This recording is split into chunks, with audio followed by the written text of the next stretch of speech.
Battle for Atlantis is here, and we're crossing it over with Locked On West Virginia host Mountaineer Paul to talk all things Gonzaga versus West Virginia.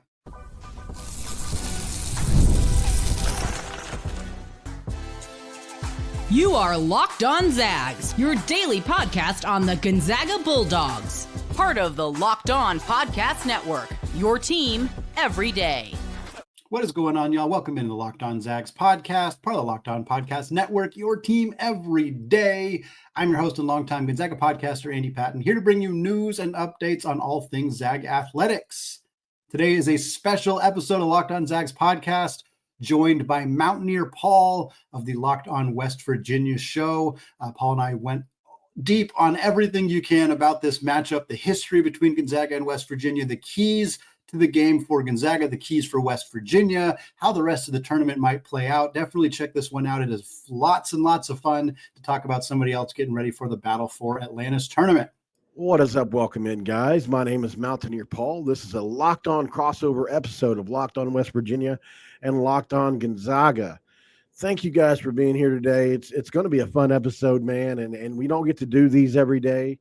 So thank you for making Locked On West Virginia and Gonzaga your first listen every day, and for being part of the Locked On Podcast Network, where we talk about your team every single day. Don't forget, guys, this episode is going to be brought to you by FanDuel. You can start the season with a big return on FanDuel. New customers make a $5 bet, and you'll get started with $150 in bonus bets. That's if you win. Place that first $5 bet and get up to $150. Go to FanDuel.com to get started. So, got to bring the man on, of course, with Locked On Gonzaga, or Locked On Zags, I should say. Andy Patton, what's up, brother? How we doing? Hey, Paul. I'm doing great, man. I'm excited about this. Excited for Atlantis. Excited to talk some college hoops. Yeah, and you guys are the heavy favorites in this thing. One of the better Gonzaga teams, 1 through 8, you're going to find. And I think, you guys have got 4 players that start at most Power 5 universities on your bench. Truly, Mark Few, one of his better jobs. The portal has been kind to the Zags. What is it about this team that makes them so good outside of that incredible 3-guard lineup with Hickman? I'll let you talk about them.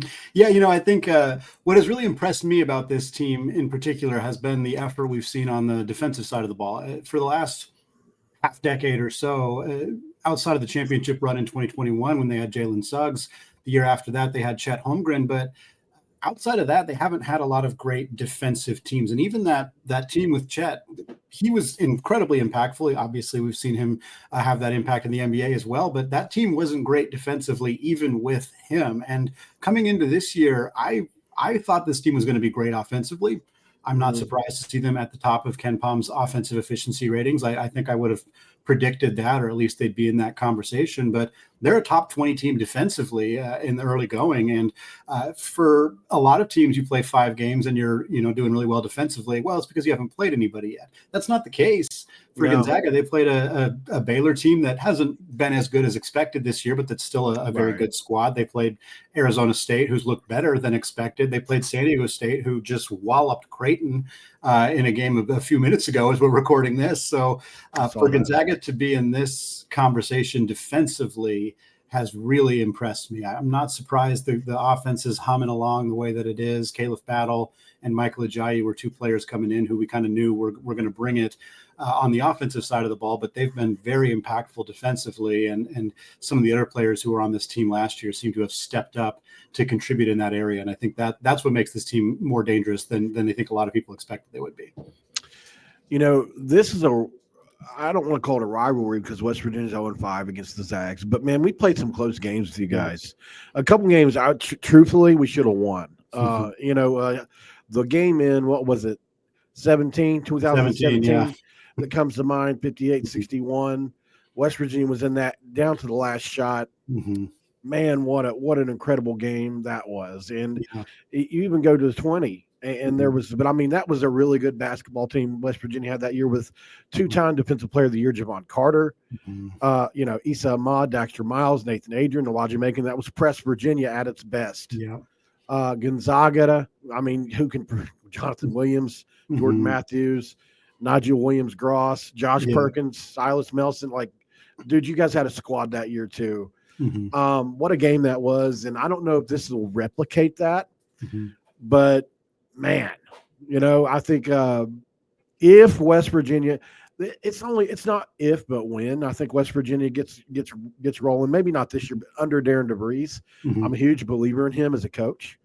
And they really run a similar offensive system to Mark View as far as they want to get out in transition. Yeah. They want to have ball movement and spacing on the perimeter, and they want to shoot threes, but they want to get inside touches too with a little more balance. What is it like for you as far as Gonzaga on the inside this year? We hear so much about those three guards. Tell me a little bit about those guys, those bigs. Yeah, I think first of all, I enjoy this matchup when it comes across. Obviously, that 17 game was far more enjoyable on the Gonzaga side than it was on the other side, but that was an incredible basketball game, one of my favorites in recent memory. But for Gonzaga, I think they do a really good job of funneling the offense through the post, but because they have so much offensive firepower in the backcourt, they can kind of attack you multiple different ways. And I mean, Ryan Nembhard has point blank been the best point guard in college basketball this year. And I think people will say, oh, well, what about Braden Smith at Purdue? Or, what about some of the higher scoring guards like Mark Sears or RJ Davis? And I think it depends on your definition of point guard in some situations, but Ryan Nembhard's assist to turnover ratio this year is otherworldly. Through the first 4 games of the college basketball season, his points, assists, and turnover numbers, nobody had ever done that in the 4-game stretch to start a season since Chris Paul. That's how elite he has been at taking care of the basketball, at distributing the basketball. He's not an elite scorer, but he doesn't have to be. I think if you're leading the charge on an offense that's scoring 90 points per game, I don't really care how many points you're scoring because you're obviously doing something right with the basketball in your hands. And Nolan Hickman's kind of just a steadying presence. He's in his 4th year. He's a good 3-point shooter. You trust him with the basketball. He was kind of quieter earlier in his career, but has really emerged as a really good 3rd or 4th option for this team. And then Caleb Battle, well-traveled, started at Butler, spent 3 years at Temple, was at Arkansas last year. In the last 7 games at Arkansas, I think he averaged about 30 points a game, just went crazy down the stretch. And Gonzaga said, yeah, we could use a guy who can do that. Went out, got him, brought him into the system, and he's still finding himself. He's had some really good games. He's had some quieter games in the early going. I think he's going to be a tremendous, tremendous piece for this team. And it's what they didn't have last year. Last year's depth in the backcourt was really lacking. It cost them a road game against Washington. It cost them a road game against Santa Clara, teams they don't typically lose to. And yet they went out and addressed the issue. They got a guy in Battle who fixes those problems in a tremendous way. And the depth for this team, which was a problem last year, is as good as it's been since their championship runner-up season in 2017. I think, like I was talking about this West Virginia team earlier, a few Mountaineer fans are out on the Mountaineers because of the pitch showing, which I do think is going to be not the rule. It's the exception to the season. How many games are you going to go 6 for 29 from 3 and shoot 38% from the field? They shot 17% from the field in the first half. You don't win games when you do that bad. This is a team that's 12 brand new players are being implemented in a first-year regime. It's not going to go smooth early. There's a lot of talent on this team, nowhere near as much as Gonzaga.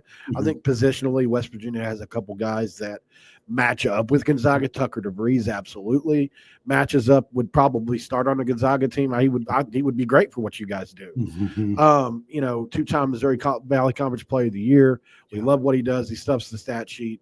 We love Javon Small at point guard. I don't know if he's as high level as some of the guards you're going to see at Gonzaga this year, but I mean, he's a 15 points per game guy in the Big 12. That's pretty good.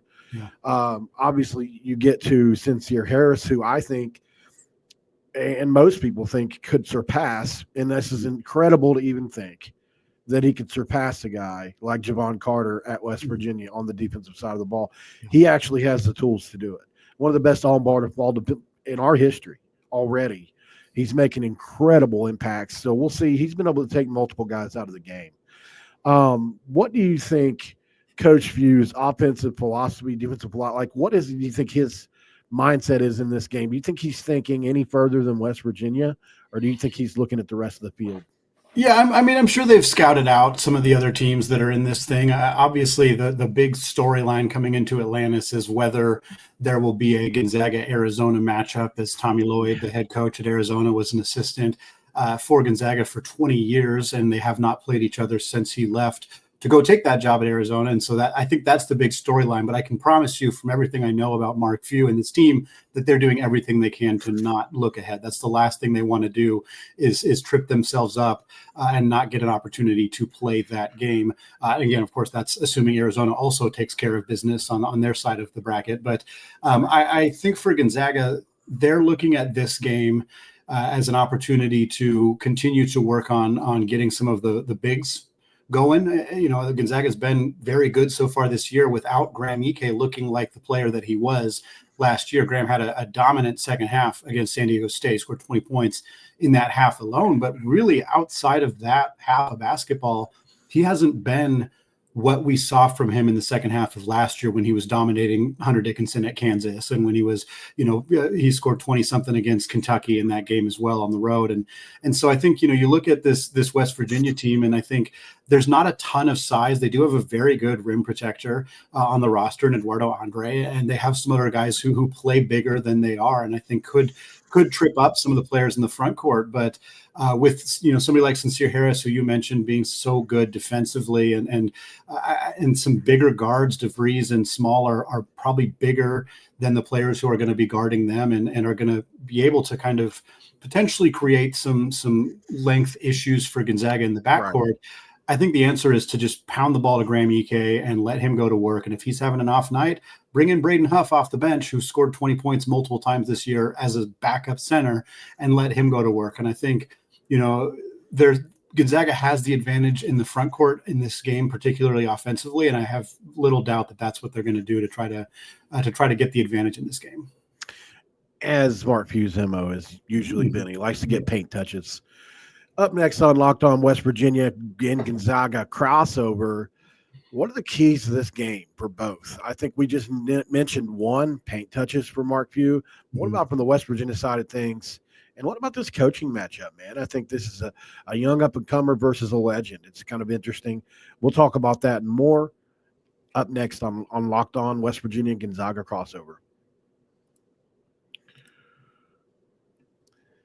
And this episode of Locked On and West Virginia and Gonzaga crossover is brought to you by none other than Return On You, guys. West Virginia fans, listen up. You need to download the Return On You app. You've heard us talk about Return On You this season and how they revolutionized the NIL industry. Return On You allows you, the fan, to have a say in who gets NIL money. And here's what I absolutely love about Return On You. You get your money back if that player transfers. Return On You is helping us keep our team intact, and it's actually good for the game long term. Now, let's spotlight the Return On You Locked On Player of the Week. Obviously, we're talking about none other than TJ Jackson, one of the best pass rushers in the Big 12. Wouldn't have anybody but TJ in that spot. We're going to throw some money into his account on Return On You. Every contribution counts, $10, $20. It all adds up, and it's going to help your favorite players stay put. Join me and show some love for TJ. Download the Return On You app. Go to returnonyou.com today. Use promo code Locked On, and every athlete from every team is there. No purchase is necessary. Void where prohibited. And join returnonyou.com for the full terms. And, of course, we can't forget about FanDuel, guys. Get ready to tackle NFL action with FanDuel, America's #1 sportsbook, because right now new customers can bet $5 and get $150 in bonus bets. That's if you win. The FanDuel Sportsbook app gives you everything you need to place live bets on the NFL all in one place. When you get a hunch in the middle of the game, you can check out the latest stats, view the live play-by-play, and so much more. On the same page you place your bets, visit FanDuel.com today to get started and get that $150 in bonus bets. Don't forget you have to win first. That's at FanDuel.com. Never waste a hunch and make every moment more with FanDuel, an official sportsbook partner of the National Football League. And we are back. Thank you for being patient, guys. Back with Locked On Zags on the crossover episode here. Andy, man, thanks you for being patient as I read those off. It's a lot of reading, isn't it? let's get the keys to the game here. I think this is an interesting matchup because obviously this is a David versus Goliath scenario. I think it's fair to say that. This is a first-year regime with West Virginia with 12 new players that have never played together very much against the Gonzaga team that's got a legendary coach that's used to putting rosters together with some returning players. What do you think Gonzaga has to do to just kind of do what they're supposed to do in this game? Mm-hmm. Yeah, I think you're right. We touched on it a little bit earlier. Certainly feeding the post and getting Graham some early paint touches, or Braden, or even Ben or Michael Ajayi, Ben Gregg. Those two guys haven't been scorers on the block as much, but if the matchup dictates, I think being able to force the ball down low and score around the rim, try to get West Virginia bigs in foul trouble when they can, get to the free throw line that way. I think that's probably going to be like the top of the chart for Gonzaga in terms of what they want to do offensively. And I think defensively, the main thing is keeping West Virginia off the three-point line as much as possible and just contesting shots. West Virginia's shooting it well from beyond the arc. I mean, they have multiple good three-point shooters on this team. I think if you were to tell me that West Virginia wins this game and ask me to guess what happened, I think the first thing I would say is that some combination of Javon Small and Tucker DeVries and Jonathan Powell all hit 5+ threes or 4+ threes, something like that. All of those guys are 40+% three-point shooters on the year. And Gonzaga this year has defended the three-point line extremely well. I think they're holding teams to like 22%, which is not going to hold. That's obviously going to come up as the year goes on. And some of it's just some teams shooting poorly early in the season, but they have made a conscious effort to do that. And the only game where they struggled in that area was against Arizona State, where they were slow on their rotations, and you saw a lot of opportunities where Arizona State swung the ball around and got open looks from three. I think if West Virginia scouts that tape, which I'm sure they did, and they see those opportunities of, hey, if we can find ways to move the ball quickly around the perimeter, we can get open looks from three. And if we shoot it better than Arizona State did, that's a way for this team to stay in the game. So I am sure that Mark Few and the staff are figuring out what are ways that we can keep those guys off the line, even if it's, overcommitting and forcing them to put the ball on the deck and driving to the basket. Like, that's not great, and certainly not good if it results in Graham Ike or guys like that picking up fouls. But you also can't give up a bunch of open looks to this team. That's the clearest way that I think Gonzaga could find themselves in serious trouble in this game, is if they aren't defending the perimeter as well as they can. And you mentioned Jonathan Powell, who's been an absolute revelation. He was a top 80 player. West Virginia and Darian DeVries was able to flip him. Borderline 4.5-star player from Xavier. It was a nice flip. We weren't expecting him to contribute to certainly his career. It turns out he's pushing for that starting spot over Toby Okani, who is 6'8", by the way. You're talking about that positional size and length that West Virginia has. Toby Okani, who was the best player on University of Illinois Chicago last year. Now, let's just keep it real. But he was the best player on that team, put 31 up on Drake. Darian DeVries liked him, brought him in. He's a good defender. But no doubt about it, Powell is the offensive weapon as a true freshman. And West Virginia has another great true freshman in KJ Tenner, who's scored in double digits a couple times this year. I remember 4 months ago, Darian DeVries said, and this is before they'd had any practices or anything, he said, I already trust this kid in the Big 12. And I said, what? A true freshman? So that's pretty impressive to hear. And he's really shown to be. And then I interviewed him and I was like, oh, I see what he was talking about now. This kid is extremely, and I mean truthfully, one of the most mature, down-to-earth kids you've ever met at 18 in your life. He's an X factor. I think he's a guy that's have a lot of upside. He hasn't met that yet. He's got an incredible runner that he can hit from all the way out to almost the three-point line. It's the weirdest thing. But when guys are small, they kind of have to come up with different ways to score. Yeah. So this coaching matchup, Andy, this Mark Few, the legend. I mean, he's done it all. Think about it, everything but what almost done it all. Almost done it all, everything but the national championship. Yeah. And who knows, maybe that happens this year. Yeah. I mean, he's coached everybody from in the Olympics. I mean, he's literally done it all. I think this was made probably thinking Huggins was going to be the coach again for another great matchup. So what do you think about Darian DeVries? Have you done any studying on him? Being that he comes from that McDermott pipeline, obviously very highly thought of coach as well. Yeah. I really enjoyed what he was able to do at Drake. I think the Missouri Valley Conference was extremely fun conference last year. I'm anxious to see how it does this year. Drake without him has been fantastic. They just went out and won their tournament, beat Miami and a couple other really good teams out there. But DeVries was fantastic. Obviously, Josh Schertz was the coach at Indiana State in that same conference. He's now at St. Louis, and I really liked what DeVries was able to do with that Drake club. Obviously, his son Tucker had a huge part in that. And when the offseason started, I was doing a lot of writing, kind of trying to figure out who was going to be where coaches were going to go, what the coaching carousel was going to look like. And DeVries' name kept coming up of like, is he going to go to Vanderbilt? Is he going to go to, even some of the bigger power jobs that were open? Like, is he going to get connected to Louisville or some of those schools? And West Virginia felt like a really good fit. I think they needed to find somebody who's going to kind of just be a breath of fresh air and change the system a little bit. And somebody who's already had success, because you don't want to bring in somebody who's super unproven, especially at a school like that. They're not going to wait 5 years for you to get it done. You got 2, maybe 3.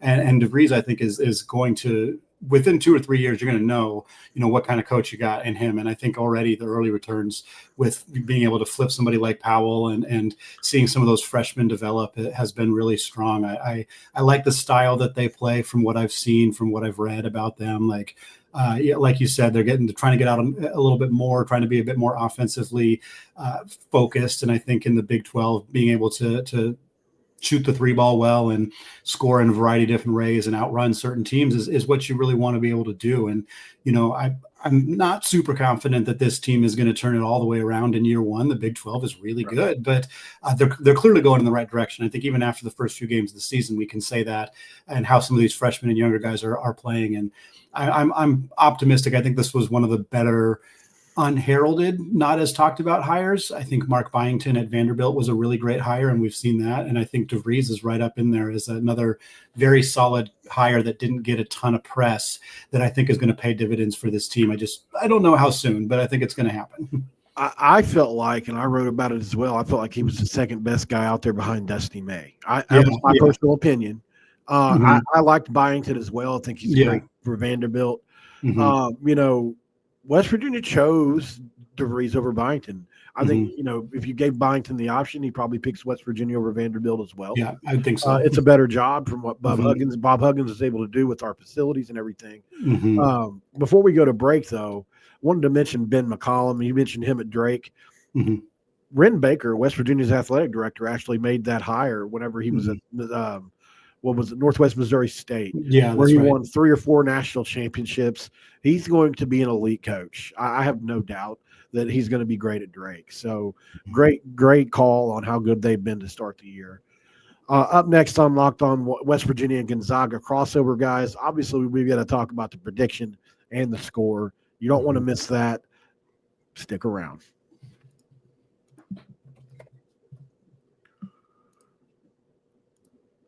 And this episode of Locked On West Virginia and Gonzaga crossover is brought to you by Zbiotics. Zbiotics pre-alcohol probiotic drink is the world's first genetically engineered probiotic.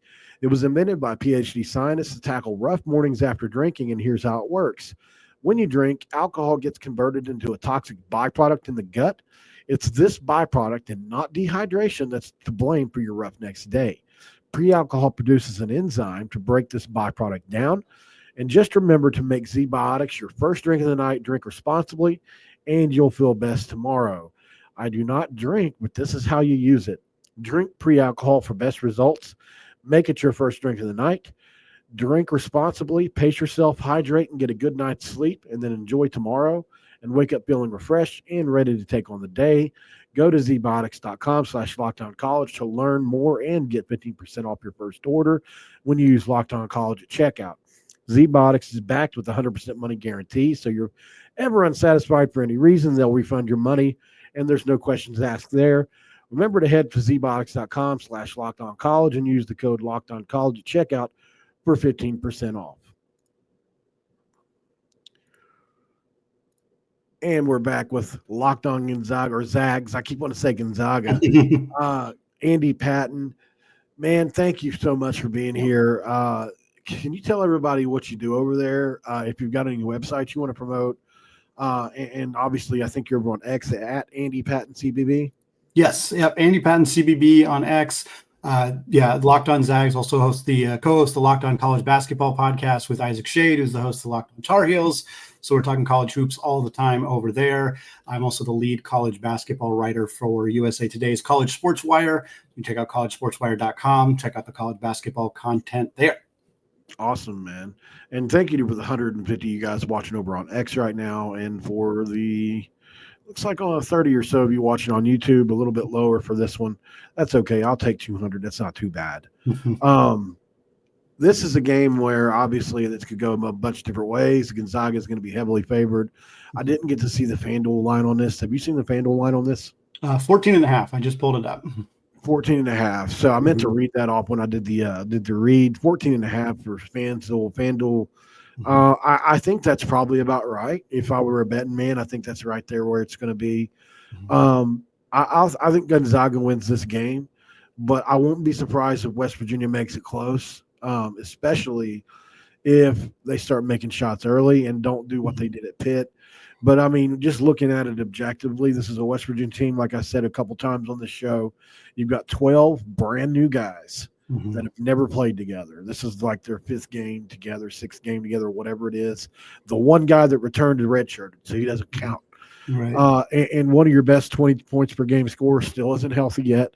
So you have to rely on what you've got. Obviously, Jaden Stone would be huge to get it, but I don't think he's going to be a back for this. So West Virginia can make it close, but I think Gonzaga wins this game. I'm going to say it's going to be a higher scoring game because of the tempo both teams like to play at. I'll say 87-77. Good. That's a good guess. I was thinking of the score in my head. I was saying like 88-75, 74, somewhere in there. So pretty much the same score projection there. Yeah. And I think, a big part of the conversation for Gonzaga too is the fact that 7 of their 8 rotation players from last year are back. Like we talked about the pieces they've added. Caleb Battle, Michael Ajayi are 2 critical pieces that have been added to this team. But the rest of the guys many of them have been here for 3 or 4 years now. Ryan Nembhard's in his second year. Graham Ike's in his second year with the program. Ben Gregg's in his 4th. Nolan Hickman's in his 4th. Like Dusty Stromer and Braden Huff. Dusty's in his second year. Braden's in his 3rd as he redshirted his first year. So there's just a ton of continuity in an era of college basketball where so many teams don't have that. And, I don't think Gonzaga is 38 points better than Baylor on a neutral site in February, but they were on November 4th. And I also don't think West Virginia is 14 points worse than Pitt. And I think Pitt is good. But I think, West Virginia, 12 new players, like you said, and we've seen their first road game. Yeah, first road game. We've seen teams that have new rosters. Louisville got whacked by Tennessee at home. I don't think that would happen in February, Right.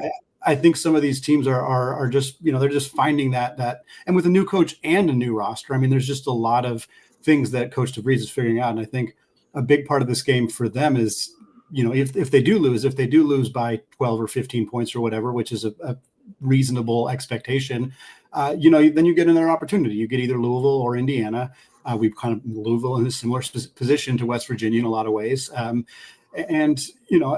For this team, they get to come out of this more prepared for Big 12 play. And I think that's the biggest thing that West Virginia can take out of this. Gonzaga's in a situation where anything other than winning the championship is a fairly significant disappointment. Absolutely. Like, there's no that they have to do. And the thing is like a loss to West Virginia would be bad. A loss to Indiana or Arizona, who are ranked teams right now. So it doesn't feel like it'd be as bad. But if you lose to Indiana, who has the starting center, Umar Bala, who used to play at Gonzaga, fans are not going to be happy about that. If you lose to Tommy Lloyd in Arizona, fans are not going to be happy about that either. So, the pressure is there for Gonzaga in a way that they got to step up and win this one. Whereas for West Virginia, obviously nobody wants to come out of this thing 0-3, and I don't think West Virginia will. But if they come out of this thing 2-1 or 1-2, ultimately the best thing that can happen for this team is you are more prepared for conference play. And at the end of the year, you're feeling like, hey, this team is clearly going in the right direction. And I think that's what's going to happen for West Virginia. I also, again, I'm expecting Gonzaga to win, but I wouldn't be shocked if West Virginia beats either Indiana or Louisville in that second game, and kind of gives whoever else they play, Providence, Oklahoma, Davidson, it gives them a run for their money too. How much do you think the Tucker DeVries add, bringing along with his dad, and also the Joseph Yesufu, who used to play for DeVries at Drake, where he transferred to Kansas, who has coming off an injury, by the way. I wish he was fully back because he's a pretty good player when he's healthy. Yeah. How much do you think having those two guys at least coming from that know that system it can help a team early in the season? Yeah, it's a really good thought. DeVries, I'm very curious what he's going to look like because he's not shooting it all that efficiently right now. Yeah, he had all-season shoulder surgery. Yeah, he had shoulder surgery. He's in not a new system, but a new team, obviously, new location, all that stuff. I think a lot of people really want to assume that players who are successful at the low major schools aren't going to succeed at high majors, and they frequently do. Obviously, there are counterexamples. There are guys expected to take on bigger roles who transfer and then don't succeed. But there's also a difference between Drake and the Missouri Valley and, like you mentioned, UIC earlier, or some of those other like really smaller schools. Like Drake's a pretty good program. If you can play well at Drake, you can play in the Big 12. You can play at these high major places. And DeVries, I think, he's shooting 40% from three. It's not like he's been bad in that area. I think he's going to be really good. I think he's going to be one of the better transfers in the Big 12. I think he's still recovering a little bit from that injury. But if I was to pick a player for this team that I think is a matchup issue for Gonzaga, I'm concerned about Sincere Harris and his defense. But I'm also concerned about DeVries because I'm not sure who's going to guard him. I think you probably put Caleb Battle on him, but he's given up 2 inches to DeVries, and I think DeVries could potentially, make that work in his favor. And you mentioned Yusufu, a guy who I saw a little bit at Washington State last year. He didn't play much for the Cougars because he was coming off that injury, but a guy who, won a national championship at Kansas, played at Drake. Like he's got a ton of experience. I wasn't sure how healthy he was going to be for this game, but he could be a game changer for this team once he's at full strength. He definitely doesn't look like that Kansas version of Yesufu or the Drake version. If you go back and look at that, I mean, he was a guy that gave them 20 a lot of nights.